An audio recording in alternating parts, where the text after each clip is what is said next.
Hello and welcome to History with Jackson.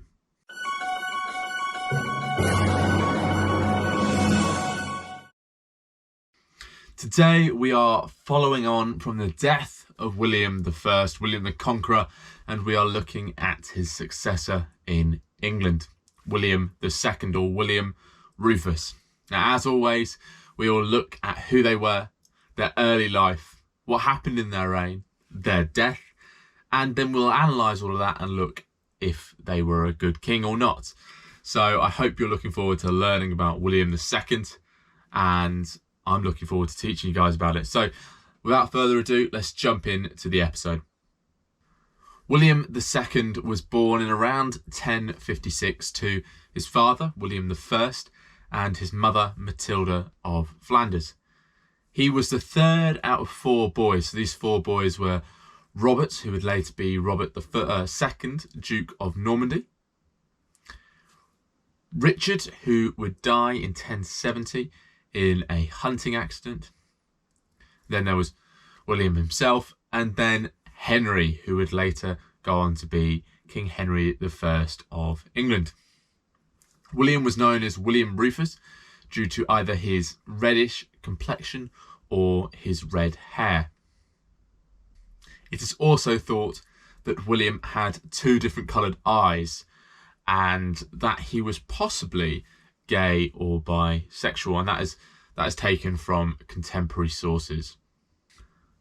So what was William's early life like?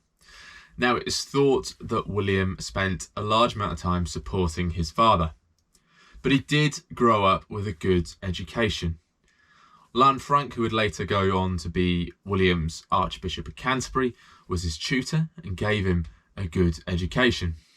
He also became a fearsome knight and was knighted in his youth. William also had a good relationship with his father, perhaps owing to the fact that Robert, his elder brother, was his mother's favourite. But these created tensions, and William and Robert were never the closest of brothers, and their younger brother Henry tended to side with William in disputes. After William I's death at Rouen, William gave William II the Kingdom of England, and he gave the dukedom, the Duchy of Normandy, to his eldest son, Robert. And this set the tone for further tensions and clashes between the two brothers. So what was William's reign like? After the death of William the Conqueror at Rouen, William was crowned King of England at Westminster Abbey in 1087. The splitting of the conqueror's territories, his kingdom, created tensions between the brothers and the nobility, and William immediately had to set about resolving these tensions. The immediate issue for William II was his uncle Odo. Odo believed that William the Conqueror's territories should have gone to the eldest son, and rebelled in support of Robert in Normandy in an attempt to give Robert not only Normandy, which he did have, but also to put him on the throne of England. William II dispatched this rebellion by either reminding the nobles of the support that they had pledged to his father, or by banishing and seizing the property of nobles who refused to pay homage. In response to Robert of Normandy's involvement in this rebellion in England, William marched and invaded Normandy.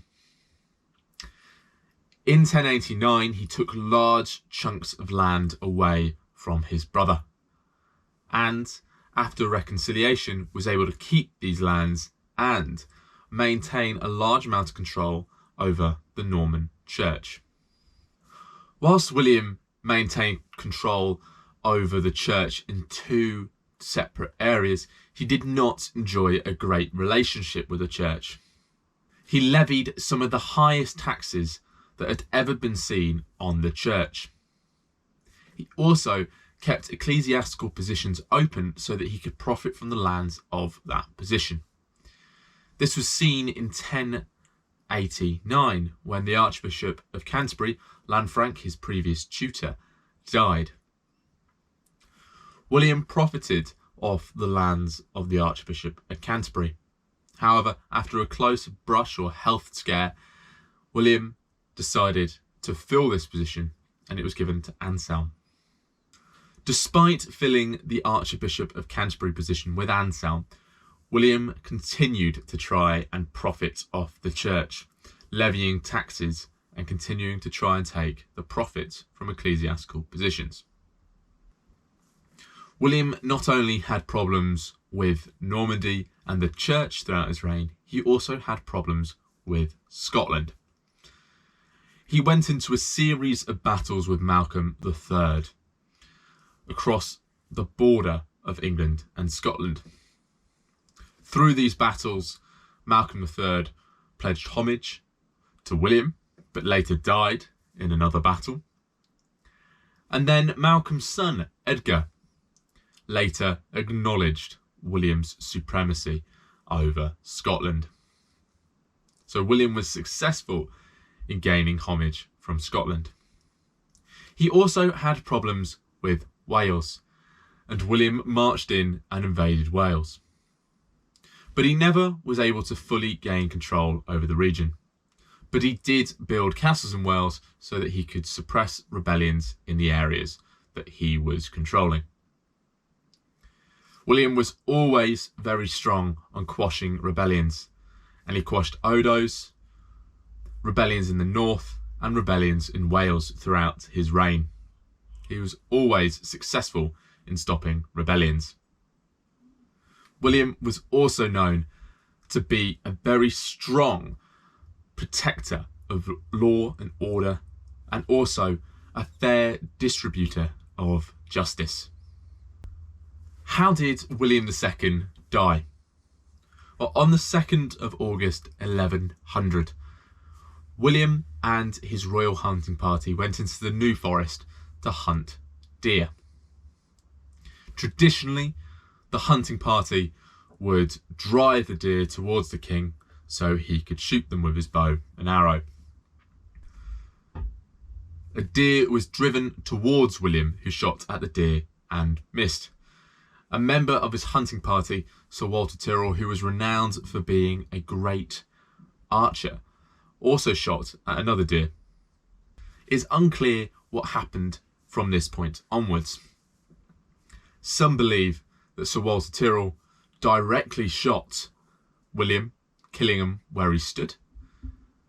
Others believe that Tyrrell missed the deer and the arrow ricocheted off a tree. And whilst William would have initially been safe from this arrow, he was trying to move from the sun and moved into the path of arrow and died immediately. The story is all very hazy and we don't quite know what happened to William. But some believe that William's brother played a part in assassinating Henry. But we will never know the true story. We'll never know if William II was assassinated or if it was just a hunting accident. What we do know is that William died on the spot, as the arrow supposedly struck him in the chest. Some believe that his body was left in the spot that he died, and others believed that the nobles in the royal hunting party took him to Winchester Cathedral for him to be buried.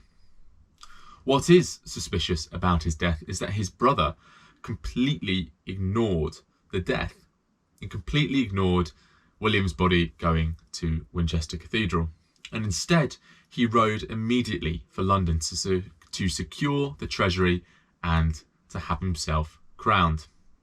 So was William II a good king? What we do know is that he was skilled at putting down rebellions and that he was a strong general. He was fair in distributing laws and justice, and in this way he appears to be a model king. But when we look at William personally and contemporary sources, this is where the issues begin to arise. William was apparently a sinful individual. Not only was William a sinful individual, he apparently did not take his role within the church as seriously as he should have, and definitely not as seriously for someone of his position. Sources also seem to imply that William was more concerned with enriching himself via the church than actually helping it. Contemporary sources also claim that he was cruel and he was a tyrant, and that much of his kingdom hated him. So taking this into account, we can say that William was a bad king because his subjects hated him, and despite him supposedly being a model for kingship, he was not a good king. Thank you very much for watching today's episode, guys. I really, really appreciate it.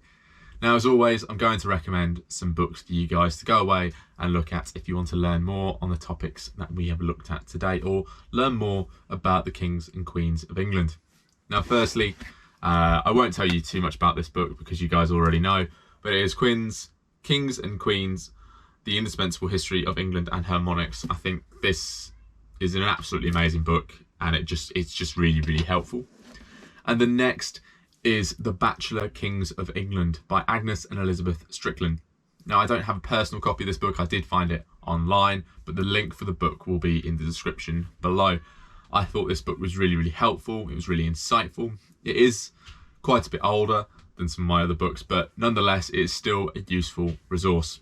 So I definitely recommend going and look at that if you want to learn more about Bachelor Kings. Now, in the meantime, between here and the next episode, if you want to stay in touch with me, please go and look at the social media links in the description below. On there, you'll find my Facebook, my Twitter, my Instagram. You'll also find my Buy Me a Coffee profile if you would like to support History of Jackson and what we do here on our platform.